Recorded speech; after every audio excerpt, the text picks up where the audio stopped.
asalaamaaleykum ñu ngi leen di nuyu di leen siyaar di siyaare mboolem képp koo xam yaa ngi topp sunu site bi di 94 Walf Sénégal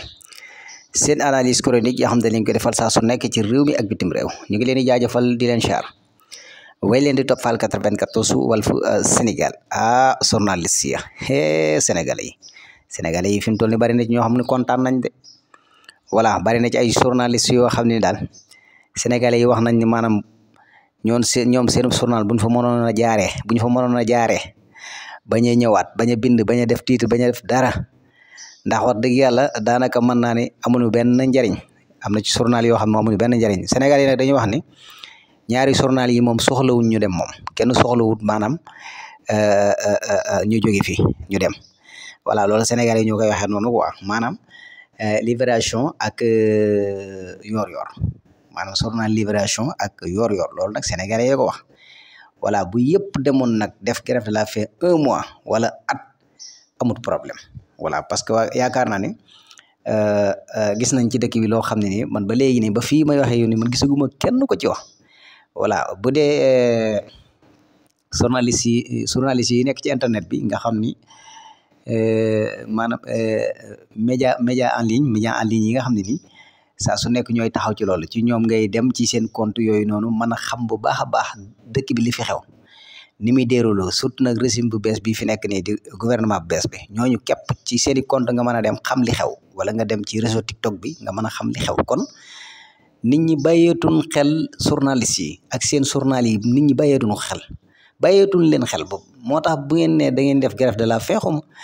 gars yi nee na ngeen jaaree fa bañatee sax voilà loolu nag sénégalais yoo ko wax voilà lan moo tax lu xew fii ñii fi nekk nii li ñu wax duñ ci dellu ginnaaw benn yoon ku war a fay da ngay fay voilà corrompre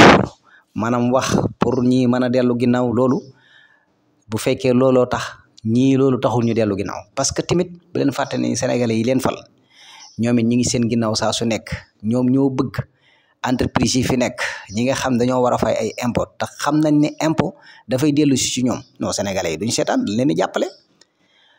naam sénégalais yi dañoo xamul woon lu jëm ci wàllu impôt ñu ci bari xamuñu ko woon impôt li muy jariñ xamuñu ko woon ndegam sénégalais yi dañoo dem ba yeewu ci xam ko dootuñu may dara lu toll ni tarfatal ani ñii fi nekk tey parce que ñii fi nekk nii tey jii sénégalais yi ñoo leen wax ni maanaam entreprise yi fi nekk nañuy fay entreprise bu mu ci mën a doon dañuy fay impôt bu ko defee ñun sénégalais lam daa yi ñuy jot ci voilà li nga xam ne ni moom la ñëpp di jot kon journaliste bu ne dañuy grève voilà duñu maanaam toute la journée duñu génn duñu bind duñu def dara mooy am nañ ci sénégalais yoo xam ñu ngi wax ne yenn journal yi moom mën nañ faa jaaree jërutul ñuy ñëw ndax kenn du jënd seeni journal kenn bëggul seeni journal te dégguñu dara gisuñu dara ci seeni journal voilà ndax dañuy gis ni ngor jamono manifestation bi xam nga nit ñaa ngi koy fàttalikoom déet Ngor foofu amoon na problème lébu yi amoon nañ problème foofu noonu mooy suuf suñ doon xëccoo foofu xaw ma ba daanaka mën a amoon na ay blessé yëpp ci biir voilà mooy mbir mi bi mu xewee rek maanaam bi ñu nekkee ci manifestation yi métti yi Ngor amoon na lu fa xewoon waaye tey jii ñooñee naroon a jël seen suuf te jëloon ko ci ñoom foqate woon loolu Bassirou Diomaye Faye jëlaat na soosu ba delloowaat ko seeni borom te loolu dégguma benn média bu ci wax man ci média maa ngi ko déggee ci réseaux sociaux yi voilà te kon réseaux sociaux yi baax nañ fi trop parce que loolu journaliste yi aywa ñi woote seen bopp journaliste tey ji heure bi war naa fekk ñoom ñu wax ko waaye gisuñu fenn wala bind nañ ko xëy na mën naa am bind nañ ko waaye man daal gisuma ko fenn dégguma ko fenn dégg naa ko daal ci réseaux sociaux yi ñu di ko wax ñu ni voilà suuf si nekkoon foofu noonu te ñu ko doon xëccoo ak waa quartier boobu noonu ba ay blessé amoon ca yéen a ngi koy fàttaliku maanaam mu nekkoon nag manifestation bu metti woon ban doon wax naan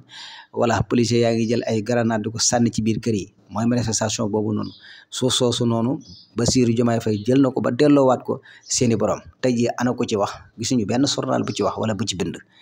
kon mooy maanaam sénégalais yi ñoo yeewu voilà dañoo yeewu fi mu toll nii daanaka mën naa ne am na ci journal yoo xam ne nii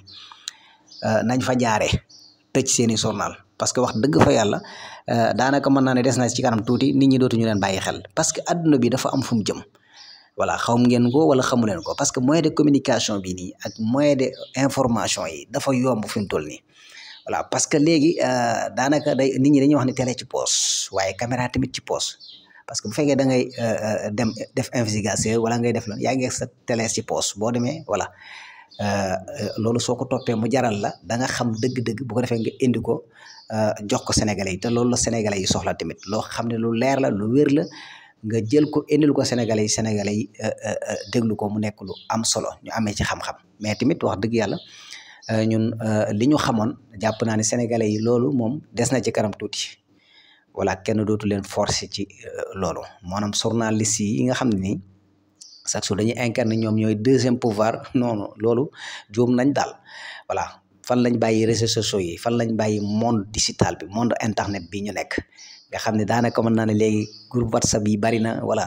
maanaam voilà plateforme yi bari na voilà nit ñi bari nañ te façonti ko kenn ku ci nekk la ngay traité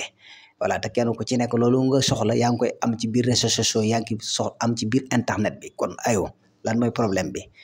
voilà kon li déggoo ñu leen li woon na maanaam li nga xam ne loolu lañ jàppoon ne loolu mooy ay réalité loolu rek lañ mën a déglu wala moom lañ mën a gis mu nekk loo xam ne lu dëggu la loolu am na leneen lu fi ñëw bëgg ko wóotu te nit ñi xamuñu ko